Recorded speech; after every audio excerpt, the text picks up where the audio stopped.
நீரின்றி அமையாது இவ்வுலகு அப்படின்னு வள்ளுவர் சொன்னாரு. நீர் தான் நம்ம உலகத்திற்கு ஆதாரம். எப்படி இந்த உலகத்தினுடைய மேல் பகுதியில 72% நீர் இருக்குதோ, அதே மாதிரி நம்ம உடம்புலையும் 72% நீர் இருக்கு. அங்க என்னென்ன பாதிப்பு வருமோ பூமியில அத்தனை பாதிப்பு நமக்கும் வரும். இதுல முக்கியமானது நம்மளால தான் பூமிக்கே பாதிப்பு. அப்ப நம்ம 72% இந்த தண்ணி உடம்புல இருக்கக்கூடிய நீர் ஒழுங்கா இருந்ததுன்னா வெளியில இருக்கக்கூடிய பூமியில இருக்கக்கூடிய 72% நீர் சரியா இருக்கும். ஆக இந்த பூமிங்கிறது ஒரு பிசிக்கல் பாடி, கண்ணுக்கு தெரிகிற பாடி இருக்குல்ல, அதை மாதிரி ஒரு மேட்டர். இந்த பாடி எதால் ஆனது? செல்களால் ஆனது. அப்போ ஒவ்வொரு செல்களும் ஒத்திசைந்து ப்ராப்பராக இயங்குனா இந்த உடல் முழுமையான ஆரோக்கியமாக இருக்கும். அப்போ ஒரு வியாதி வருது, ஒரு காயம் ஏற்படுதுன்னா அந்த இடத்துல செல்கள் என்ன செய்யுது? செத்து போகுது. அது எப்படி சரியாகும்? புதுசா செல்கள் நிறைய உற்பத்தி ஆகணும். அந்த செல்கள் சரியானபடி ப்ராப்பரா வேலை செஞ்சதுன்னா இந்த உடல் சீக்கிரம் குணமாயிடும், ஒழுங்கா வேலை செய்யும். இப்போ அதே போல பூமி, இந்த பூமியில் உள்ள அத்தனை உயிர்களும் பூமியின் தாயினுடைய செல்கள், அந்த உடல்களின் செல்கள். அதுல முக்கியமான 6வது அறிவு உள்ள இந்த மனித இனம்தான் இந்த பூமி தாயினுடைய செல்கள். ஏன்னா மனித இனத்துக்கு மட்டும்தான் அடுத்த உயர்ந்த நிலைக்கு போக முடியும், கீழவும் இறங்க முடியும். அசுரனாகவோ தேவனாகவோ வாழ்வது இந்த மனிதர்களுக்கு சாத்தியம். மற்ற எல்லா உயிர்களுக்கும் அது அதுக்கு உள்ள சுய அறிவு மட்டும்தான் இருக்கு. அவங்க அதை தாண்டி எவால்வ் ஆகிறதுக்கு வாய்ப்பில்லை, ரொம்ப லேட் ஆகும். மனிதன் மட்டும்தான் தன்னுடைய நிலையிலிருந்து உயர்ந்த நிலைக்கு போக முடியும். அதுக்கு ஒரு மிகப்பெரிய வாய்ப்பை இறைவன் கொடுத்திருக்கிறான். இப்ப இந்த பூமியில இருக்கக்கூடிய பிரச்சனைகள் அத்தனைக்கும் காரணம் மனிதர்கள் மட்டும்தான். இயற்கை என்னைக்குமே தன்னைத்தானே காயப்படுத்தினதில்லை, அழிக்கிறதில்லை. மனிதர்களால மட்டும்தான் இந்த பூமி திரும்ப திரும்ப காயப்படுது. இந்த யுகம் சைக்கிள் சுத்துதுல, அதுல கலியுகம் வரும்போது திரும்பவும் ஒரு மோசமான சூழ்நிலைக்கு போகுது. எந்த நீரால இந்த உடல் இயங்குகிறதோ, எந்த நீரால இந்த பூமி தாய் வாழ்கிறாளோ, அதே நீர் நம்மை அழிப்பதற்கும் பயன்படுத்தப்படுகிறது. இப்ப இந்த பிரச்சனை ஏன், எதனால வந்தது? இது நம்மால தான் வந்தது. நம்மளுடைய பேராசை இயற்கை அளவுக்கு மீறி அழிச்சது, கடல் வளங்களை அழிச்சது, இப்படி ஏகப்பட்ட தவறுகளை நம்ம பூமி தாய்க்கு பண்ணி அவ கோவப்பட்டு நெருப்பு அதிகமாகுது, சூடு அதிகமாகுது. சூட்டை தணிக்கிறதுக்கு என்னது? இந்த பூமி தன்னை குளிர வைப்பதற்கு அதிகமான அளவு நீரை உற்பத்தி பண்ணுது. இது ரொம்ப சிம்பிள். எப்படி இந்த உடல் பஞ்சபூதங்களால் ஆனதோ அதே மாதிரி பூமி தாயினுடைய உடல்களும் பஞ்சபூதங்களால் ஆனது. இப்ப நெருப்பு அதிகமாகும் போது சூடு அதிகமாகுது. கடல்ல 25 டிகிரி சென்டிகிரேட் இருந்தா இந்த பூமி கட்டுக்குள்ள இருக்குன்னு அர்த்தம். 27 போயிட்டு 28க்கு மேல போச்சுன்னா அந்த இடத்துல நீர் அதிகமான அளவு ஆவியாகும். சரியான திசையில காத்தடிக்கும் போது அவ்வளோத்தையும் மொத்தமா கொண்டு போய் ஒரே இடத்துல கொட்டிடும். இப்போ இந்த பூமி தாய் காயப்பட்டுட்டா. எப்படி நம்முடைய தாய் உடம்பு சரியில்லைன்னா அந்த தாயை குணப்படுத்துறதுக்கு நாம என்ன என்ன முயற்சிகள் எடுப்போமோ அதே போல இந்த பூமி தாய் காயப்பட்டு இருக்கா. அவளை குணப்படுத்துறதுக்கு அவளுடைய பிள்ளைகளாகிய நாம என்ன முயற்சி எடுக்கிறோம்?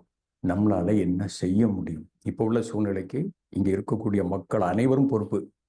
ஸோ எப்படி நம்ம பூமி தாயை காயப்படுத்திட்டோமோ அதே போல அந்த பூமி தாயை குணமாக்குவதற்கு நம்மளால என்ன செய்ய முடியும்? ஸோ எல்லா பிரச்சனைகளுக்கும் தெய்வீக குரலிடம் விடை உண்டு அப்படின்னு பரமஹம்ச யோகானந்தா யோகியின் சுயசரிதம் புக்கில் எழுதியிருக்காரு. நம்மளுடைய எல்லா பிரச்சனைக்கும் தீர்வு இறைவன்ட்டு இருக்கு. அதே போல நம்ம குரு மாஸ்டர் சோவா கோக்ஸை இந்த பூமியை குணமாக்குவதற்கு நமக்கு ஒரு மிகப்பெரிய வரத்தை கொடுத்துருக்கிறார், ஒரு மிகப்பெரிய ஆயுதத்தை கொடுத்துருக்கிறார். இதை வச்சு நம்ம பூமியை குணமாக்க முடியும். இந்த achieving oneness with a higher soul book, தமிழ்ல ஆன்மாவை உணரும் தியானங்கள்னு வச்சுக்கோங்க. அதுல மாஸ்டர் தெளிவா எழுதியிருப்பாங்க, ட்வின் ஹார்ட்ஸ் மெடிடேஷன். இதை நான் வாசிச்சு காட்டுறேன், எத்தனை பேர் இதை வாசிச்சிருப்பீங்கன்னு தெரியல.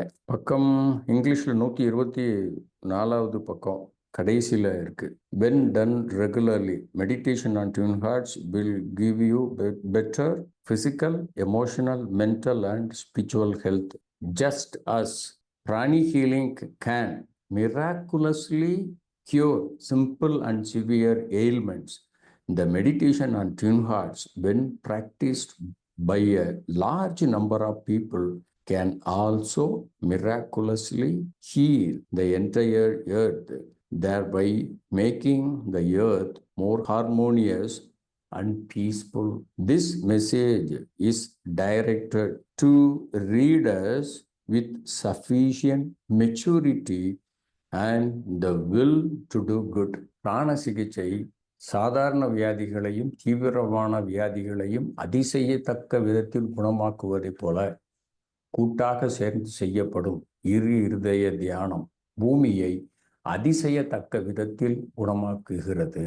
அதுல ஒன்னொன்னு எழுதியிருக்காரு, இந்த செய்தி நல்லதை செய்ய வேண்டும் என்ற எண்ணம் உள்ளவர்களுக்கும் அதை செய்து முடிக்கக்கூடிய வல்லமை உள்ளவர்களுக்கும் மாஸ்டர் சொல்றார். அப்போ இதுல ரெண்டு விஷயம் இருக்கு, the good will and the will to do good.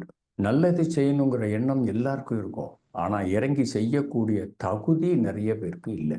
அங்கதான் பிரச்சனை வருது. உதாரணத்துக்கு பைக்லயோ கார்லயோ போறீங்க, ஒரு பெரிய கல் கிடக்குது, நீங்க அதை தாண்டி போயிடலாம். போகும்போது என்ன சொல்லிட்டு போவோம், அறிவிட்டோம் பாரு கல்லை ரோட்ல போட்டு போயிருக்காங்க. காரை ஓரமாக நிறுத்தி அல்லது பைக்கை ஓரமாக நிறுத்திட்டு அந்த கல்லை எடுத்து ஓரமாக தள்ளி போட்டுட்டு போகிறதுக்கு எத்தனை பேருக்கு வல்லமை இருக்குது, எத்தனை பேர் செய்வோம். சரி, இதுதான் goodwill and the will to do good. இனிமே வருங்காலத்தில் பூமி தாய் சூடு ஆயிடுச்சு, கடல் சூடு ஆயிடுச்சு, இதை குணமாக்குறதுக்கு நான் ஏன் பங்குக்கு என்ன செஞ்சேன், நமக்குள்ள இந்த கேள்வியை கேட்கணும். கேட்டுட்டு இதுக்கு என்ன விடைன்னு பார்க்கணும்.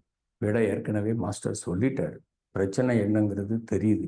எப்படி நமக்கு கண்ணுக்கு தெரிகிற பிசிக்கல் பாடி, இதை ஆப்ரேட் பண்ற எனர்ஜி பாடி, உயிர் மெய், இது மெய், இதை ஆப்ரேட் பண்றது உயிர். இந்த ரெண்டு உடம்பு ரொம்ப முக்கியம். அதே போல பூமி தாய்க்கும் அத்தனை உடலும் இருக்குது. இப்ப நோய் முதல்ல எதுல வரும், எனர்ஜி பாடியில வரும். பிராணிக் ஹீலர்ஸ்க்கு தெரியும். அது சரியானா தான் கண்ணுக்கு தெரிகிற பிசிக்கல் பாடி, இந்த உடல் சரியாகுங்கிறதும் நமக்கு தெரியும். அதே போல பூமி தாய், அவளுடைய பிசிக்கல் பாடி காயப்பட்டிருக்கு, உடம்பு நோய்வாய்ப்பட்டிருக்குது. ஏன், மனிதர்களுடைய தவறான எண்ணங்கள், உணர்வுகள், தவறுகளை செய்து கொண்டிருப்பது. இதுதான் பிரச்சனைக்கு காரணம். அப்போ ஒவ்வொருத்தரும் தானும் திருந்தணும், நல்ல எண்ணங்களை உற்பத்தி பண்ணணும், நல்ல உணர்வுகளோடு இருக்கணும். முக்கியமா நல்லது மட்டுமே செய்யக்கூடிய தகுதி உள்ளவர்களாக நாம மாறினா எல்லாரையும் மாற்றுவதற்கு ஒரு வாய்ப்பு இருக்குது. நம்ம வீடு நல்லா இருக்கும், நாம நல்லா இருப்போம். இதுல முக்கியமானது நம்மளுடைய மெட்டீரியலிஸ்டிக் கோல்ஸ், அது அச்சீவ் ஆகும்.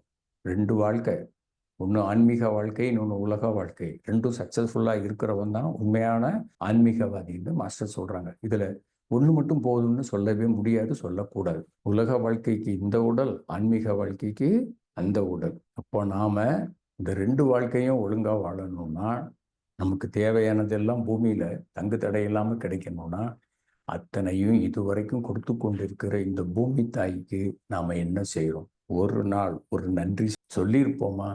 காற்று, நல்ல காற்றை கொடுத்துருக்க தாயே உனக்கு நன்றி, நல்ல தண்ணியை கொடுத்துருக்கிற தாயே உனக்கு நன்றி, நல்ல உணவை கொடுத்துருக்கிற தாயே உனக்கு நன்றி. இந்த உலகத்தில் உள்ள அத்தனை பொருட்களும் பூமியில் இருந்து எடுக்கப்பட்டவை தான். உணவு, ஒரு நெல்லை கூட நம்மளால என்ன செய்ய முடியாது, உற்பத்தி பண்ண முடியாது. அத்தனையும் பூமியிலிருந்து தான் எடுக்கிறோம். பதிலுக்கு அந்த தாய்க்கு நம்மளால முடிஞ்சது ஒரு அரை மணி நேரம் இந்த இருதய தியானத்தை செஞ்சு பூமி தாய் நல்லா இருக்கட்டும்னு வாழ்த்தலாமே. நாம என்ன விதைக்கோமோ அது மாதிரி பல மடங்கு நமக்கு கிடைக்குது. ஏதாவது நமக்கு வேலை நிறைய இருந்தா நம்ம முதல்ல ஸ்கிப் பண்றது, நம்ம முதல்ல வேண்டான்னு இருக்கிறது தியானம். இதை தவிர மற்ற எல்லாத்துக்கும் நேரம் இருக்கும். 3 வேளை சாப்பிட்றதுக்கு நேரம் இருக்கும்.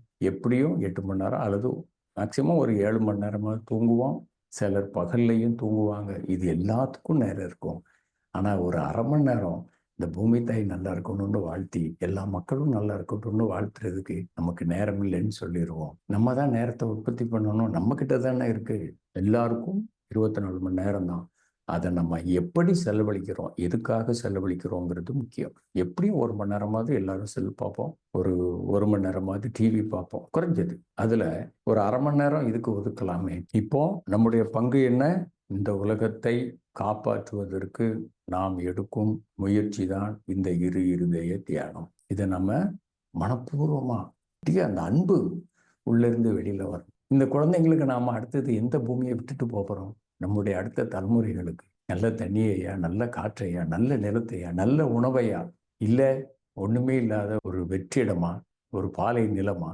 இதை நமக்குள்ள கேட்டுக்கணும். மற்றவங்களை பற்றி நம்ம பேசவே கூடாது. அவங்க சரியில்லை, இவங்க சரியில்லைன்னு சொல்லக்கூடாது. நாம இந்த பூமி தாயை காப்பாற்றுறதுக்கு, இந்த உலகத்தை காப்பாற்றுறதுக்கு, இதில் உள்ள உயிர்களையும் இயற்கையையும் காப்பாற்றுவதற்கு நாம் என்ன முயற்சி செய்திருக்கிறோம் என்பது தான் முக்கியம். அதை இன்னைக்கு கூட்டா சேர்ந்து செய்ய போகிறோம். இந்த நிகழ்ச்சியில் பங்கு கொண்டிருக்கும் நம்ம அன்பர்கள் அனைவருக்கும் வாழ்த்துக்களையும் வணக்கங்களையும் தெரிவித்துக் கொண்டு நம்ம எங்கே போகலாம்? மெடிடேஷன் போகலாம்.